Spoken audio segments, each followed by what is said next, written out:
ಸರ್ವ ಸಂಘಗಳ ಸದಸ್ಯರುಗಳು ಜೈ ಭೀಮ್ ಜೈ ಜೈ ಭೀಮ್ ಜಯಗಳನ್ನು ತಿಳಿಸ್ತಾ ಇದ್ದೇನೆ. ಎಲ್ರಿಗೆ ಪ್ರಥಮವಾಗಿ ಬಾಬಾ ಸಾಹೇಬ್ ಅಂಬೇಡ್ಕರ್ ಜನ್ಮ ದಿನಾಚರಣೆ ಶುಭಾಶಯಗಳು. ಸ್ನೇಹಿತರೆ, ನಾವೆಲ್ಲರೂ ಬಾಬಾ ಸಾಹೇಬನ ಅನುಯಾಯಿಗಳು. ಅವರ ಸಿದ್ಧಾಂತ ತತ್ವ ಜೀವನದಲ್ಲಿ ಅಳವಡಿಸಿಕೊಂಡು ಮುನ್ನುಗ್ಗಬೇಕು. ಬಾಬಾ ಸಾಹೇಬ್ ಬರೆದಂಥ ಸಂವಿಧಾನ ಏನಿದೆ ಅದನ್ನು ಓದಬೇಕು, ಅರ್ಥ ಮಾಡ್ಕೊಳ್ಬೇಕು, ಅದರ ಹಕ್ಕು ಪಡಿಬೇಕು ಅನ್ನೋ ಒಂದು ಉದ್ದೇಶದಿಂದ ಡಾಕ್ಟರ್ ಬಾಬಾ ಸಾಹೇಬ್ ಅಂಬೇಡ್ಕರ್ ಅವರು ಸಂವಿಧಾನದಲ್ಲಿ ಒಂದು 5 ಕಲಂ ಕೊಟ್ಟಿದ್ದಾರೆ. ಅವರು 15, 16, 17 ತನ. ಆದರೆ ನಾವು ಯಾರು ಅರ್ಥನೇ ಮಾಡ್ಕೊಂಬಂದು ಬಾಬಾ ಸಾಹೇಬರು ಯಾಕಾಗಿ ಸಂವಿಧಾನ ಬರೆದರು, ಎದಕ್ಕಾಗಿ ಸಂವಿಧಾನ ಬರೆದರು, ಯಾರಿಗೋಸ್ಕರ ಸಂವಿಧಾನ ಬರೆದರು, ಇದನ್ನು ಮೊದಲು ನಾವೆಲ್ಲರೂ ಚಿಂತನೆ ಮಂಥನೆ ಹಾಕ್ಬೇಕು. ಡಾಕ್ಟರ್ ಬಾಬಾ ಸಾಹೇಬ್ ಅಂಬೇಡ್ಕರ್ ದಿನ 14th April 1991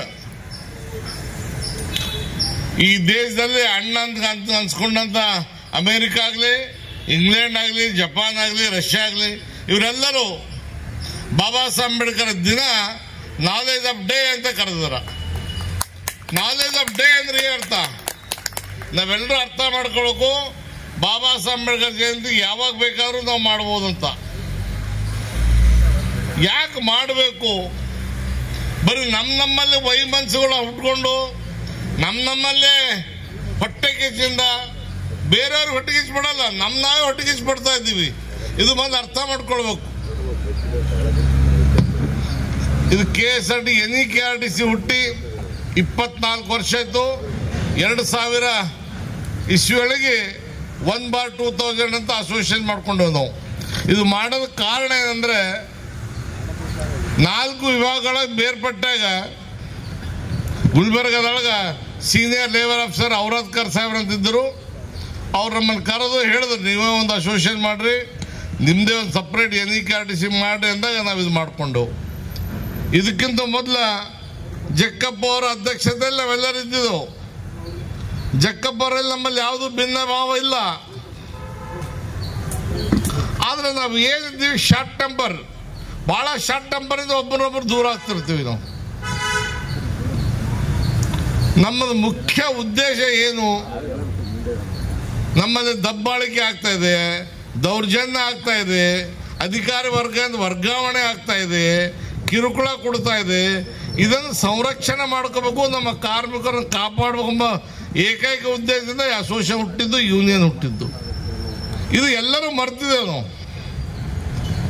ಸುಮಾರು 23 ವರ್ಷ ಬಸವರಾಜ ಮತ್ತು ಗಾದ್ಲಿಂಗಪ್ಪ ಅವರಿಗೆ ಇದರ ಅಧ್ಯಕ್ಷ ಜನರಲ್ ಸೆಕ್ರೆಟರಿ ಮಾಡಿದ್ದೆವು ನಾವು. ಕಂಟಿನ್ಯೂ 10 ವರ್ಷ ಅವ್ರಿಗೆ ಲೆಟರ್ ಕೊಡ್ತಾ ಇದ್ದೆವು, ಬರ್ರಿ ಅಂತ ಕರಿತಾ ಇದ್ದೆವು. 10 ವರ್ಷದಿಂದ ಒಂದು ಮೆಂಬರ್ಶಿಪ್ನು ಕೊಡಲಿಲ್ಲ, ಒಂದು ಮೀಟಿಂಗ್ನು ಬರಲಿಲ್ಲ. ಅವರು ಬರೀ ಫೋನ್ ಮಾಡೋರು, ಅಣ್ಣವ್ರ ನಿಮ್ಮ ಆಶೀರ್ವಾದದಿಂದ ಜಯಂತಿ ಮಾಡಿವಿ, ನಿಮ್ಮ ಆಶೀರ್ವಾದದಿಂದ ಫಸ್ಟ್ ಕ್ಲಾಸ್ ನಡೆದಿಲ್ಲಿ, ನಾವು ಬರ್ತೀವಿ ನಿಮ್ಗೆ. ಆಮೇಲೆ ಅವ್ರು ಬರ್ಲಿಕ್ಕಿಲ್ಲ. ಬರೀ ಹೆಸರಿಗೋಸ್ಕರ ಹುದ್ದೆಯಲ್ಲಿರ್ತೀವಿ ಅನ್ನೋರು ಬೇಡ. ಆಮೇಲೆ ಇವರೆಲ್ಲರೂ ಬಂದರು. ಹೋದ ವರ್ಷ ಮೆಂಬರ್ಶಿಪ್ ಮಾಡಕ್ಕೆ ಬುಕ್ ಕೊಟ್ಟೆವು, ಸುಮಾರು 10 ಬುಕ್ ಕೊಟ್ಟೆವು ಅವ್ರಿಗೆ. ಎಲ್ಲೊಂದು ಬುಕ್ಕು ಸದಸ್ಯತ್ವ. ಅದು ಸದಸ್ಯತ್ವ ಎಲ್ಲಿದೆ, ಜನ ಬೆಂಬಲ ಎಲ್ಲಿದೆ, ಅಲ್ಲಿ ಅವ್ರಿಗೆ ಬೆಂಬಲ ಕೊಡ್ತೀವಿ. ಯಾರಿಗೂ ಮೋತಿ ನೋಡಿ ಹಾಕೋರಿಗೂ, ಚಮಚಾಗಿರಿ ಮಾಡೋರಿಗೆ, ಮ್ಯಾಲೆತ್ತು ದೋಸ್ತಾನಿ ಮಾಡೋರಿಗೆ ನಾವು ಆಗಲ್ಲ. ನಮ್ಮೆಲ್ಲರೂ ಗೊತ್ತಿದೆ, ಪ್ರತಿಯೊಬ್ಬ ಜಾತಿಯವರು ಇವತ್ತು ತಲೆ ಎತ್ತಿ ತಿರುಗಾಡಬೇಕಾದ್ರೆ ಡಾಕ್ಟರ್ ಬಾಬಾ ಸಾಹೇಬ್ ಅಂಬೇಡ್ಕರ್ ಕಾರಣ. ಬಾಬಾ ಸಾಹೇಬ್ ಅಂಬೇಡ್ಕರ್ ಬಹಳ ಜನ ತಿಳ್ಕೊಂಡಾರ. SC ST ಗೆ 18% ರಿಸರ್ವೇಶನ್ ಮಾಡ್ಯಾರ, ಎಲ್ಲ ಜನ ಗೊತ್ತದ. ಆದ್ರ ಬಾಬಾ ಸಾಹೇಬರು SC ST ಗೋಸ್ಕರ 18% ಮಾಡಲಿಲ್ಲ, ತಮ್ಗೆ ಗೊತ್ತಿರಲಿ. ಬಾಬಾ ಸಾಹೇಬರು ಇಡೀ ಪ್ರಜಾತಂತ್ರ ವ್ಯವಸ್ಥೆಯಲ್ಲಿ, ಎಲ್ಲ ವ್ಯವಸ್ಥೆಯಲ್ಲಿ ಎಲ್ಲ ಜನಾಂಗ, OBC ಆಗಿರಬಹುದು, ಹಿಂದುಳಿದವರಾಗಿರಬಹುದು, ಕೆಟಗರಿ ಆಗಿರಬಹುದು, ಸಂವಿಧಾನದಲ್ಲಿ 50% ರಿಸರ್ವೇಶನ್ ಕೊಟ್ಟೋದು ಬಹುತೇಕ ಜನರಿಗೆ ಗೊತ್ತಿಲ್ಲ. ಮಿತ್ರರೇ, ಸ್ನೇಹಿತರು ಈಗಾಗಲೇ ನಮ್ಮ ಚಂದ್ರಕಾಂತ್ ಗದ್ದಿಗಣ್ಣವರು ಅದ್ಭುತವಾಗಿ ತಮ್ಮ ಮಾತುಗಳನ್ನ ಹೇಳಿದ್ದಾರೆ. ಅದ್ರ ಜೊತೆಗೆ ಅಯ್ಯಳ್ಕರ್ ಸರ್ ಅವರು ಈ ಸಂಘದ ಯಾವ ರೀತಿ ನಾವು ಸಂಘಟನೆಯನ್ನು ಮಾಡ್ತೀವಿ ಅಂತ ಖಡಕ್ಕಾಗಿ, ಅಂದರೆ ನೌಕರಿಗೆ ಏನು ಸಿಗಬೇಕು, ನೀವೇನು ಕೆಲಸ ಮಾಡ್ತಾಯಿರಿ, ನಿಮಗೇನು ಅನುಕೂಲಗಳಾಗಬೇಕು, ನಿಮಗೆ ತೊಂದರೆ ಆದರೆ ನಾವು ಇದ್ದೀವಿ ಅಂತಕ್ಕಂಥ ಒಂದು ಸಂದೇಶವನ್ನು ಅವರು ಕೊಟ್ಟಿದ್ದಾರೆ. ಸ್ಪಷ್ಟವಾಗಿ ಅಧಿಕಾರಿಗಳ ಮುಂದೆನೇ ಅವರು ಸಂದೇಶವನ್ನು ಕೊಟ್ಟಿದ್ದಾರೆ. ಆಮೇಲೆ ವಿಶೇಷವಾಗಿ ಮಹಿಳಾ ನೌಕರರಿಗೆ 5 ಗಂಟೆ ಆಗಿದ ತಕ್ಷಣ ನೀವು ಹೊರಟ್ಬಿಡಿ, ಯಾಕಂದರೆ ಅದು ನಿಜನೂ ಸಹ. ಯಾಕಂತಂದ್ರೆ ಅವ್ರಿಗೆ ಹಲವಾರು ಅನಾನುಕೂಲಗಳಿರ್ತವೆ. ಅವ್ರ ಟೈಮಿಂಗ್ ಇದೆ, 5-5:30 ತನಕ ಅವ್ರದ್ದು ಟೈಮಿಂಗ್ ಮುಗಿಸ್ಕೊಂಡು ಹೋಗ್ಬೋದು.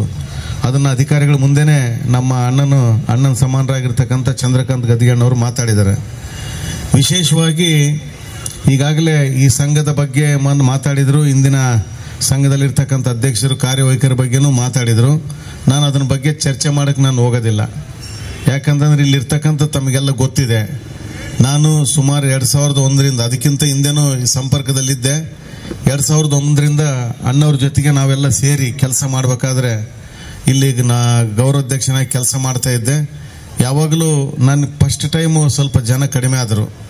ಅದು ನಾನು ಅಂದೆ ಸ್ವಲ್ಪ ನೋಡಿ ಟೈಮಿಂಗು, ಅದು ಈ ಡೇಟ್ ಇವೆಲ್ಲ ಚೆಕ್ ಮಾಡ್ಕೊಳ್ರಿ ಅಂತ ಹೇಳಿದೆ. ಸ್ವಲ್ಪ ಇವರು ತರಾತುರಿ ಮಾಡ್ಕೊಂಡ್ರು. ಮತ್ತು ವಿಶೇಷವಾಗಿ ಸ್ವಲ್ಪ ಗೊಂದಲದಲ್ಲಿ ಬಿದ್ದರು. ಗೊಂದಲ ಅಂತಂದರೆ ಆಗ್ತದಿಲ್ಲ ಕಾರ್ಯಕ್ರಮ, ಸಿಗುತ್ತಿಲ್ಲ ಪರ್ಮಿಷನ್ನು, ಈ ಥರದ್ದೊಂದು ಗೊಂದಲದಲ್ಲಿ ಬಿದ್ದು ಈ ಕಾರ್ಯಕ್ರಮ ಆಗ್ತದಿಲ್ಲ ಅನ್ನೋದ್ರ ಬಗ್ಗೆನೇ ಕೆಲವರಿಗೆ ಅನುಮಾನ ಇತ್ತು. ಆ ಕಾರಣಕ್ಕೋಸ್ಕರ ಬಂದಿಲ್ಲ ಅಂತ ಕಾಣಿಸುತ್ತೆ ನನಗೆ. ಚಂದ್ರಕಾಂತ್ ಗದ್ದಿಗಣ್ಣವ್ರು ಇದೇ ವಿಷಯ, ಅವರು ಗೊಂದಲದಲ್ಲಿರೋದಕ್ಕೋಸ್ಕರ ಕೆಲವರು ಬರೋಕ್ಕಾಗಲಿಲ್ಲ. ಏನೇ ಆಗಲಿ, ಯಾರು ಬಂದರೂ ಸಹ, ಯಾರು ಬರಲಿದ್ರೂ ಸಹ ಬಾಬಾ ಸಾಹೇಬ್ ಎಂಬಂಥ ಒಂದು ಶಕ್ತಿ ಮುಂದೆ ಯಾರು ನಿಲ್ಲಕ್ಕಾಗೋದಿಲ್ಲ. ಯಾಕಂದರೆ ಅದೊಂದು ದೊಡ್ಡ ಶಕ್ತಿ, ಅದು ನಡೆಯುತ್ತೆ.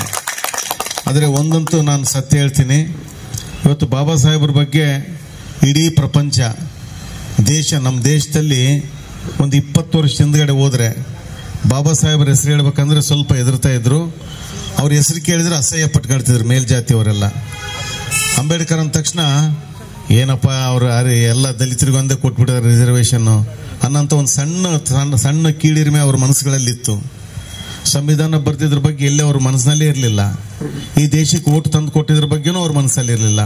ಅವ್ರಿಗೆ ಒಂದೇ ಒಂದು ಕಂಡಿದ್ದು ಏನಂತಂದ್ರೆ, ಅಂಬೇಡ್ಕರ್ ಅಂದ ತಕ್ಷಣ SC STಗಳಿಗೆ ಮೀಸಲಾತಿ ಕೊಟ್ಬಿಟ್ಟಿದ್ದಾನ. ನಾನು ಇದ್ರ ಬಗ್ಗೆ ಒಂದು ಸ್ವಲ್ಪ ಮಾತಾಡ್ತೀನಿ ಇವತ್ತು. ವಿಶೇಷವಾಗಿ ಬಾಬಾ ಸಾಹೇಬ್, ಯಾಕಂದ್ರೆ ಇವತ್ತು ನೌಕರ ಬಗ್ಗೆ ಮಾತಾಡೋಕೆ ಅವ್ರಿಗೆ ಅಣ್ಣವರಿದ್ದಾರೆ, ಮಾತಾಡ್ತಾರೆ. ಯಾಕೆಂತಂದ್ರೆ ನೌಕರರಿಗೆ ಯಾರ್ತಕ್ಕಂಥ ಏನು ಸಮಸ್ಯೆಗಳಿದ್ರೆ ಅವ್ರು ಪರಿಹಾರ ಮಾಡ್ತಾರೆ. ನನ್ನ ಗಮನಕ್ಕೆ ಬಂದರೂ ಸಹ ನಾನು ಮಾಡ್ತೀನಿ ಗೌರವಾಧ್ಯಕ್ಷನಾಗಿ. ಅಂದರೆ ಬಾಬಾ ಸಾಹೇಬ್ ಅಂಬೇಡ್ಕರ್ ಬಗ್ಗೆ ನಾವು ಮಾತಾಡ್ಬೇಕಂತಂದ್ರೆ ಅವರು ವಿಶ್ವಜ್ಞಾನಿ, ಭಾರತ ರತ್ನ ಇಷ್ಟೆಲ್ಲ ಹೇಳ್ತಾರೆ.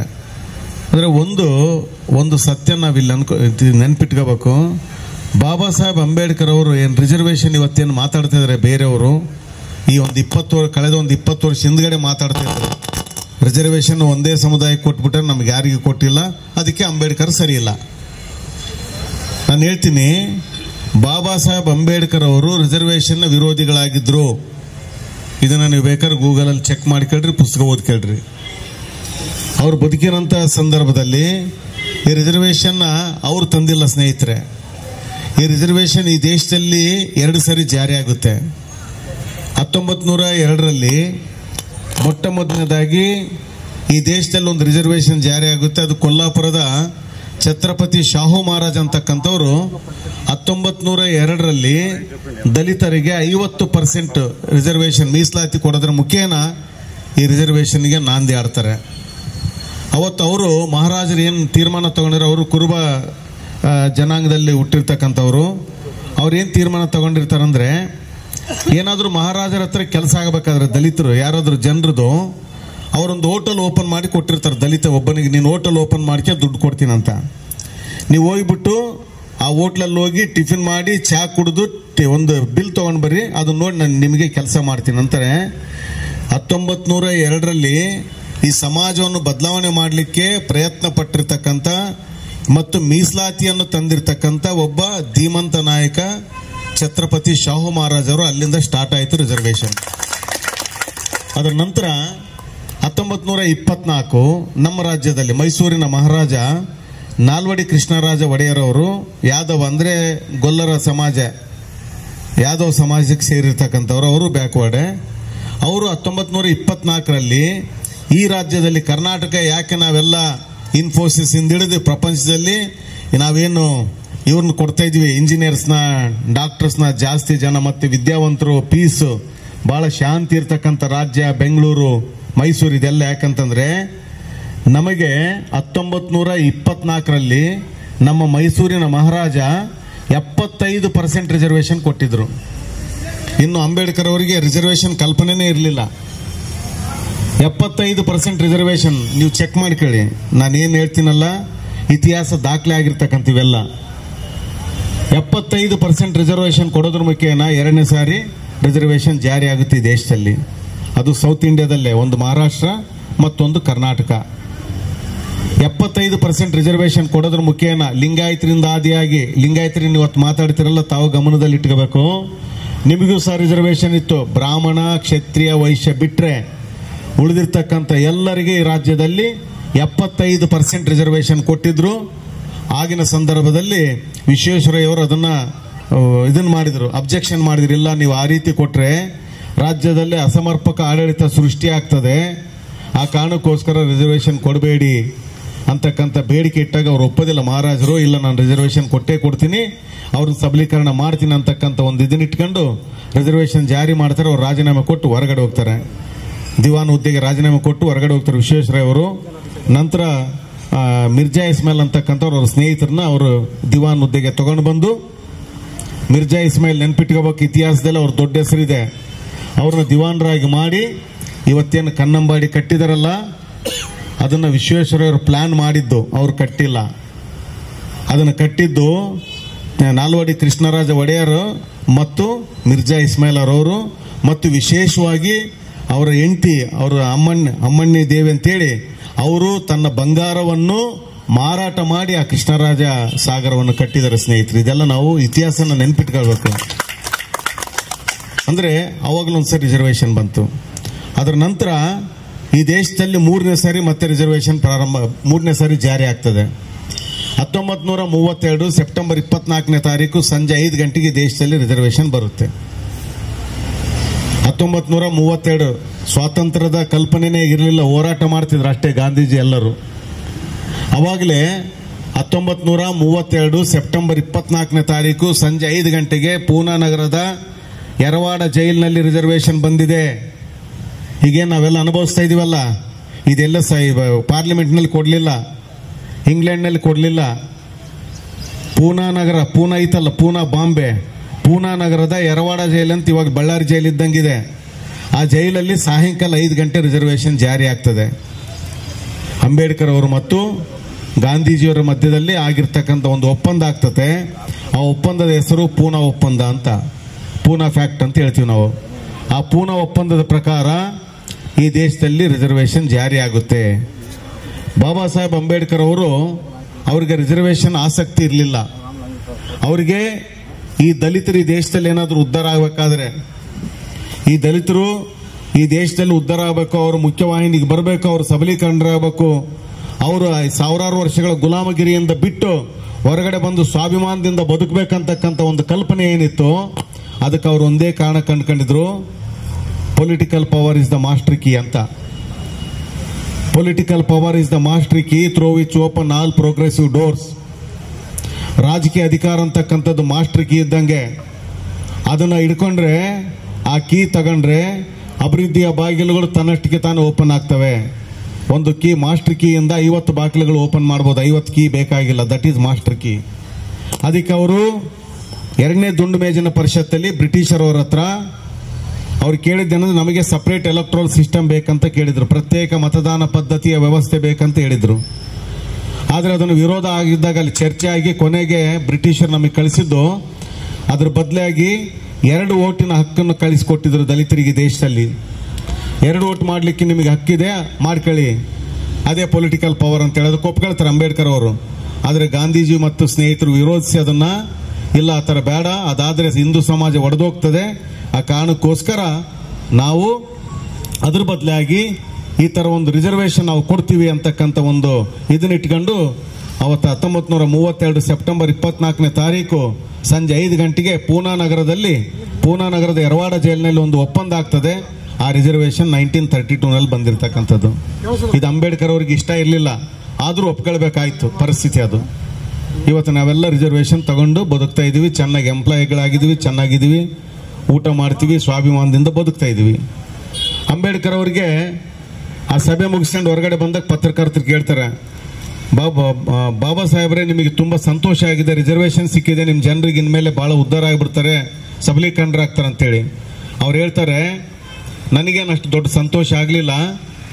ನಾನು ಇಂಗ್ಲೆಂಡ್ಗೆ ಹೋಗ್ಬಿಟ್ಟು ಅವ್ರ ಹತ್ರ ಹೋರಾಟ ಮಾಡಿ ಒಂದು ಹಣ್ಣನ್ನು ತೆಗೆದುಕೊಂಡು ಬಂದೆ, ರಸಭರಿತವಾಗಿರ್ತಕ್ಕಂಥ ಹಣ್ಣನ್ನು ತಗೊಂಡು ಬಂದು ಈ ಸಮಾಜಕ್ಕೆ ಕೊಟ್ಟು ಅದನ್ನು ತಿಂದು ಅವರು ಚೆನ್ನಾಗಿರ್ಬೇಕಂತ ಸದೃಢರಾಗಬೇಕಂತ ಯೋಚನೆ ಮಾಡಿದ್ದೆ.